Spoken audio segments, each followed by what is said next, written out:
The Paul Leslie Interviews.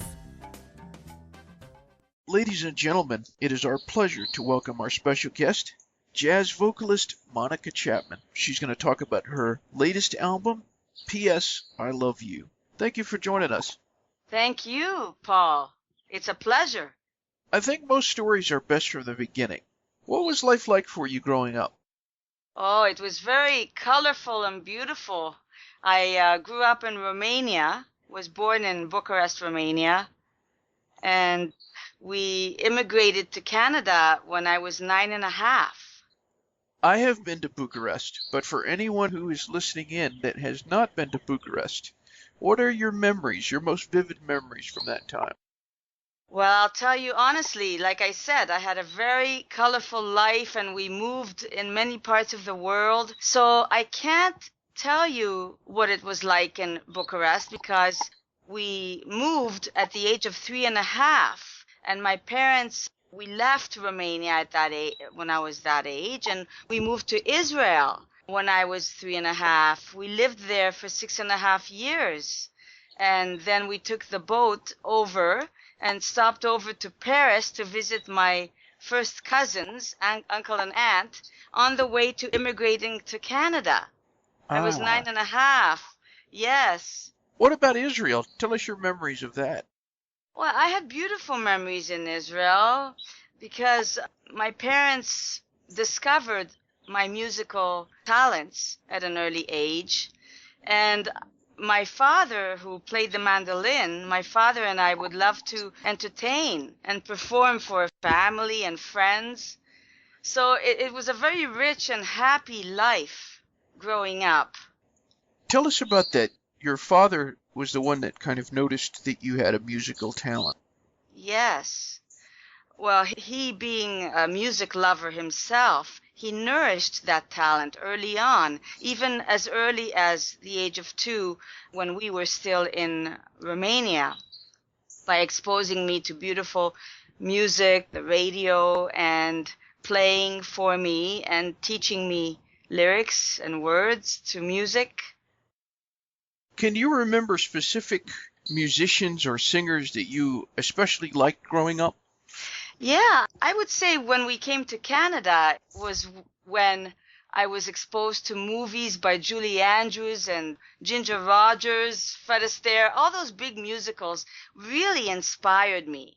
And I had a passion for singing, of course, and my parents enrolled me in piano lessons as well at the age of 9.5 when we came to Canada. That's when it all happened, with formal lessons when I was in Canada. So that was a beautiful time for me growing up here, too. What singers would you say have made the biggest influence on you? Well, I come from classical and musical theater background and piano. I have a piano major and voice as well. So, of course, Judy Garland and Julie Andrews from the musical theater world, Gene Kelly, all those wonderful from the big musicals. But then it was my husband's idea to get into jazz because he heard something in me that, in my voice, that would suit it very well, in his opinion. And he has some jazz musicians in the family as well, like an uncle who played with Tommy Dorsey Band and another uncle who played in the Toronto Symphony, first violin. So he comes from a very rich musical family as well, rich in music, I mean. My parents didn't have the opportunity growing up to be enrolled in formal lessons, so they poured all that into me, and I'm very grateful for that. But of course, when I made the transition into jazz, I would say 8 years ago, but really seriously 5 years when I started working with the great Bill King, who produced both my jazz albums, was when I really made a big difference for me. He exposed me to the greats like Lena Horne and Billie Holiday Ella Fitzgerald, all the greats. And he gave me books to read their bios. I love biographies. And listen to music, records upon records. And I would listen on the internet as well. And of course, I bought albums of my own. Those are the biggest influence in the jazz genre for me. Why is it important to you to learn about the life of a jazz musician? You said you love biographies. What do you think that comes from? I am fascinated by each and every iconic singer that so inspire me, like Ella Fitzgerald, Sarah Vaughan, Billie Holiday, and Lena Horne, to name just a few. Because by reading their biographies, it invites me into their life and times, the hardships, their love, joy, and sorrow, which helps me immensely when I then give my interpretation to their song, to the song that they had recorded, and when it's my turn to sing it. Tell us about this album, the recent album, P.S. I Love You. How did you go about choosing which songs you were going to sing? That's a good question, Paul. I listened to all the greats and I chose the songs that really spoke to me the most, like songs from Lena Horne and also Judy Garland. For instance, I Love a Piano comes from the great musical Easter Parade with Judy Garland and Fred Astaire, and it's composed by one of my all-time favorites, Irving Berlin. And of course, Bill King, he's a very talented arranger as well. He made it our own, made it into a New Orleans vibe, so it would give it a new spin. And also, of course, Lullaby of the Leaves, the great Ella Fitzgerald. Moaning Low I chose from Lena Horne's debut album when she was at the age of 19. All of these, I have a mixture because I'm interested in a variety of styles, of musical styles, from New Orleans to bluesy ballads to Latin. Edie Gourmet, Doris Day, Shaking the Blues Away, for example, comes from the Doris Day movie, 1952. It's called Love Me or Leave Me, again, a musical. And Bill arranged it into a New Orleans style. Tell us about this man, Bill King, that produced the album. How did you meet him? About 8 years ago, my husband and I loved going out to listen to musicians, great musicians, live shows, festivals. So we went out to hear the Real Divas by Bill King. Had a group called the Real Divas. There was another group he had called the Divas, and then later on he had a younger version of the Divas that he wanted to nourish their talents and help them along. Like they were about 18, 19, 20-year-olds, very talented singers. And Larry and I went out to Toronto to one of these festivals at the Nathan Phillips Square, and there was Bill King with his Divas. We really enjoyed it, and we went out a few years later to hear this group in another place. And that's how I became aware of who Bill King was. And then years later, about 8 years later, I was ready to learn about jazz, and I wanted so much to be a jazz vocalist, to sound like a true jazz singer and artist, like those greats. And I contacted Bill through Facebook. Facebook is a great outlet, isn't it? Definitely. That's when we connected officially. He listened to my work because I had a musical theater album at the time called Sincerely with Broadway show tunes. And then I had an EP of jazz music because I had gone to other people to learn the craft, and it was produced by a talented pianist, Jordan Clapman, the 4-track EP that was called Heart's Desire. So Bill heard it, he took a listen, and he saw something worthy in me, worthy of development, because he only works with singers that he believes have something worthwhile. Right. We started working together for 5 years now, and he produced 2 of my albums, the debut jazz album, But Beautiful, and then 2 years later, or a year later, P.S. I Love You.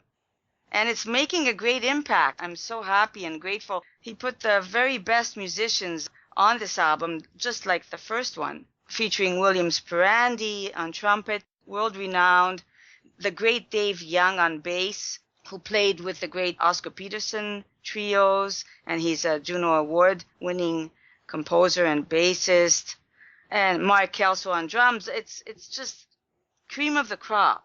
Bill himself plays the piano and accompanies my songs. Do you have a favorite song from the album?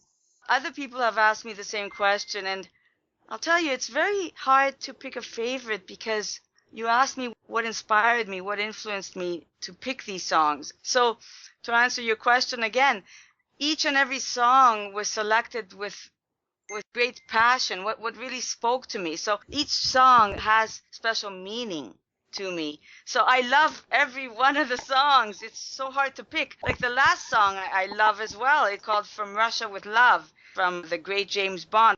I believe it's one of the best or the best with Sean Connery that was ever made. It's my favorite movie. And of course, that's one of my favorites. But each song is really special to me. I was talking with someone a few years back, and they asked me if I was familiar with this song, Gloomy Sunday. Oh, yeah. And that's on your album. How did you discover that song? Billie Holiday is one of my favorite singers, jazz singers. And when I heard her interpret this song, Gloomy Sunday, I just came across it by accident on one of her albums. It drew me. The music spoke volumes, the song, the words, the lyrics, the beautiful melody. So I knew at that point I had to record it, and I gave it my own interpretation. When somebody listens to your album, P.S. I Love You, what is it you hope they get out of that experience? Well, I hope they get the joy and the enjoyment and the pleasure that I got recording it and singing it. I'm very happy to say that it's been received very well with reviews and airplay, and thanks to you as well. I don't know if I'm allowed to mention where it was played, but it was played on some really big radios. Tell us about a few of them. Well, the BBC for one, and the CBC. Those are a few of the great radio stations that I admire, that I love listening to. And worldwide. It's on internet radio as well, and now on your radio show. What is the best thing about being Monica Chapman? The best thing? Oh, wow. I just have a joy, a love of life that my parents instilled in me as well. And my father had this lust for life and music. And I live every day to the fullest. And music is my life. It's like air I breathe. It's as important as food and air to me. And meeting great people like you. And I just love people interacting and performing. It's the greatest reward for me. For anyone who's listening to this, wherever they are, as you mentioned, the incredible thing about music is it can be international. You can be from anywhere and be touched by music. So for anyone who's listening to this, what would you say to them? I would say music is an international language. It's a language of its own that everybody can enjoy. It's not exclusive to a particular group or individual. It's everybody's music. Everybody can share it and love it as much as I do. I would have to concur. My last question, who is Monica Chapman, in your own words? Oh, it took me a while to figure out to really know myself, because I was a late bloomer, I would say. I love being a child, and I still have that child in me. Don't ever let that child die. It took me a long time to grow up. I think I finally did in my late teens, or maybe I still am. But I think having that child in you is one of those most precious, most beautiful things. You never have to let that go. I have that childlike quality in me and a joy for life. And I love sharing ideas with people. I learn so much from you and others, as I hope others enjoy what I have to offer. I love to share and I love to give. I'm a very giving person, and I love to accept as well other people's gifts. Ladies and gentlemen, our special guest has been jazz vocalist Monica Chapman. You can check out the website for more information. It's monicachapman.net. Thank you very much for sharing with us. Thank you, Paul.